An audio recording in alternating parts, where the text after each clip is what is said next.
Hello viewers, a new test drive unlimited game is upon us. Solar Crown has arrived and I'm going to see if it's good or bad. Now first off, as ever, we created our character and as you can see he is a fine specimen of human being. I was then whisked away on this weird helicopter looking thing to this very strange looking hotel. Just to note, this is the launch version of the game. There is a huge update on the way, apparently, which is going to fix a load of the bugs and the server errors and also add some new content. There is a link in the description to check out the game, but let's move forward into the video where first they showed me the map. It's based in Hong Kong, is this game. I then had to buy my first car.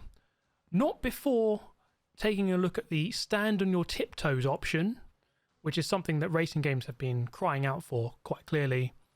So I asserted my dominance over this dude by, well, standing on my tiptoes in front of him. He didn't seem to care at all. So I moved swiftly on to buying my first car. There's 3 cars you can buy at the beginning. I decided to go for the Nissan 370Z before I was then thrust into my first ever race. Here we go then. Now, it's a weird system in this game. A lot of the time it is single player. It says they're finishing the best place, which as we know is 6th. Now, normally the game is kind of like a weird single player / multiplayer mix. As we head into turn 1, I actually end up facing backwards and sideways in what I was hoping to not happen, basically, at turn 1. It's a pretty awful start to my career here. Anyway, the point I was trying to get across is that a lot of the time it's single player, sometimes it's multiplayer. Luckily here I actually have some actual humans to race against, as you can see on the top left. Otherwise the lobby fills with AI. Anyway, I was catching up with this big group until I hit this bus stop shelter in the middle of the road, and as you can see, hitting stuff does slow you down a lot, and that is quite frustrating. It's quite I think it slows you down unreasonably, but then again, you shouldn't crash. There is that as well. So I find myself down here in 7th place battling with this Mustang. As you can see, we drive down here and he's not really going to respect my space too much. So I dive bomb the hell out of him into this next one. And then I thought, you know what, I'm going to kindly introduce him to this palm tree. Slow him right down. Obviously my character not caring a single bit. As we then finish the race in the best place, 6th place. Anyway, that was my first ever race, kind of a disaster. I started again, I did the race again, just to see if I could go 1 better, or go 5 better, and try and win the race. This one was mostly filled by AI. I had 3 real players and 4 AI. So it's a weird mix how this game works. It's hard to actually get a properly populated lobby. Anyway, I found myself now in 3rd, up behind 2 Mustang drivers. And these guys were rather more interested in knocking 50 Shades of Grey out of each other rather than actually going for the race win.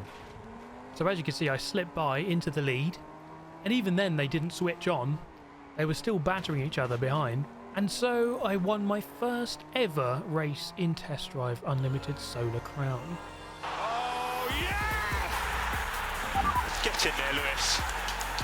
Miracles do happen, mate.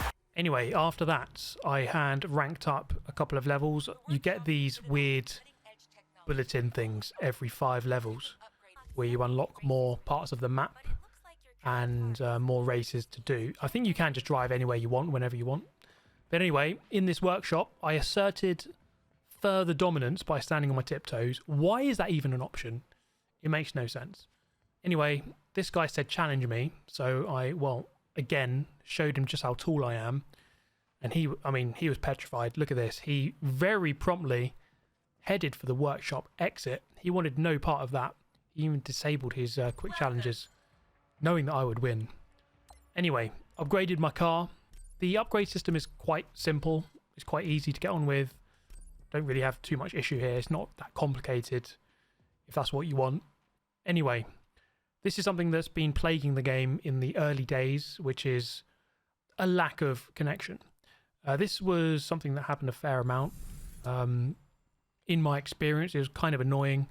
I will go over my overall thoughts on the whole game towards the latter stage of this video. I mean, there's going to be timestamps in the description if you want to take a look at that.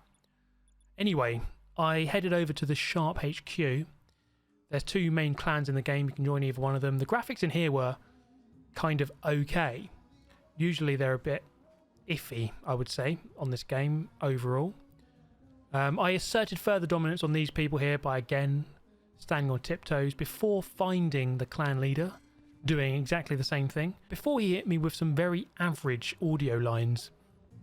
You think you have the style to be one of us? Okay, let's get behind the wheel and see, shall we?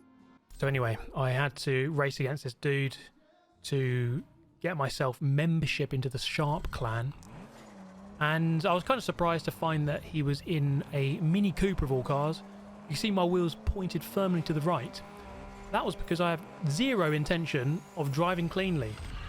And maybe he'd be impressed by my amazing skills at ramming and being a filthy driver. You can see here, just really showing no respect. I think this was probably the best way to enter the clan, just to show him that I take no prisoners, I'm not gonna let anyone bully me, and that I will bully everyone else. So hopefully this approach worked. We'll see in a moment. So I was really showing him who was boss, just really trying to assert dominance nice and early. But then, here, boom, look at that. Suddenly, he teleports ahead. This is new. Something I've never seen the likes of Lewis Hamilton or Max Verstappen do in F1. But clearly they're not on this guy's level. Anyway, around here, I was doing a bit of recon. I went around this extra corner here, which wasn't a corner that I was meant to go around, just for a bit of research, as you'll see in just a moment. As I'm miles behind in this race, I do actually manage to catch back up with this guy before he would become very much a victim of my very unclean racing. So I thought what I'll do, I'll go on the inside and I'll introduce him to the wrong way. There you go, off you go, mate. See you later. Thank you for your membership into your clan. So you can see he was kind of stuck in that warehouse before I would claim a spectacular victory here. Absolutely incredible scenes. I wasn't at my best, but you did well. Yes, I did well, I think. I did very well to show you just how clean of a driver I am. Anyway, after that, I was introduced to the back room of the Sharps HQ, this Illuminati-style room, where I was met with further extremely average lines of dialogue. Follow my example. Don't be defined by where you come from. And then I've received just the warmest welcome from this lovely lady over here. I'd like to, but my followers don't know you yet, and honestly, I'd rather do a sponsorship or take care of some business. I'm a very busy woman. So that was a lovely and warm welcome from the guys over at the Sharps HQ. So thank you so much to those guys for that. I then headed over to the Street HQ to see if I should perhaps hand him a membership and join these guys instead. And as you can see, the tension was palpable between my character and this lady as to whether or not I should join this group instead. However, I came to the very firm conclusion that I don't actually care either way. So I just got out of here. It looked like I was stopped by someone from Cyberpunk 2077. But anyway, at this point I had unlocked the off-road races. Buying this machine, I must say that I actually found the off-road races to be pretty fun. I would say that the gameplay, the way that the cars drive, is very arcadey in this game. There's nothing necessarily wrong with that. I would say that it felt quite fun to play this game in terms of driving. Now, Test Drive is about driving, as you can probably tell, and I think that is a strength of the game. I do enjoy the driving. The off-road is certainly, the off-road is certainly something I would include in that. The off-road physics were actually quite fun to play, I would say. Not perfect, but I did actually really enjoy driving in general and off-road. This race here, managing to come through to win. There's quite a lot of off-road races I had to do in this part of the game. You see here, my character's leg going through the tyre of my car, which looks pretty painful. But we're going to move on to this race. Now, the Audi TT, something you'll notice in this game is that four-wheel drive cars are massively overpowered. And in the daily driver section of the car list, The Audi TT is a very dominant car because of its four-wheel drive nature. So that's something you'll find throughout the game. So if you want to drive a rear-wheel drive car, you can do that. And they're quite fun, but they will be slow. Anyway, a bit of wall riding here. Lovely bit of wall riding. That guy, I mean, he's really taken wall riding to another level. Anyway, that guy really got ahead of me. He must be so annoyed at this because I don't know what happened. I must have tuned my car a bit better or something. Or slipstream was powerful or DRS was engaged. Because I managed to, at the very death of this race, just get past him. Look at this. He must be so annoyed that I just pipped him at the end of the race by a very fine margin of 0.08 when it comes up in a moment. So collecting my money is actually not too bad to get money on this game. 0.08, there it is. Anyway, I continued leveling up. You see, I actually bought my guy some nice clothing.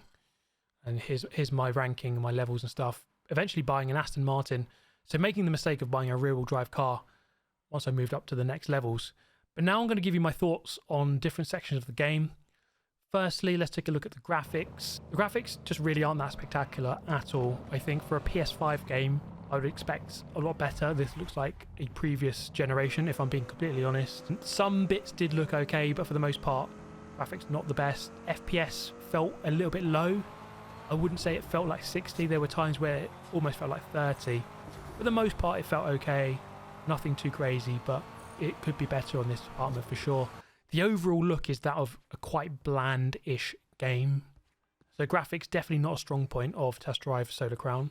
In terms of progression, I felt as though I had to repeat a lot of the same races over and over in order to reach the next levels or to unlock more races. This was a little bit annoying. So sometimes I would progress and then I kind of had to repeat races or go back to slower cars in order to progress. So the way that you move through the game didn't feel completely seamless. What I did think was good is that you can level up with exploration. So if you just drive around, explore roads, find coins and things like that, you can level up that way. There's lots of challenges as well to do to help you rank up. So if you just do the normal races, the progression's a bit weird, but if you just combine that with a bit of exploration, a bit of driving around, then it's not as bad. Cars felt really expensive. It felt like I didn't really want to buy too many cars because it just took too long to get the money to afford them. You get money quite easily in the game, but then again, everything's so expensive, so that kind of balances out. And overall, I felt a little bit shy to buy cars, knowing that I'd have to really stick to that car because I wouldn't be able to afford another one.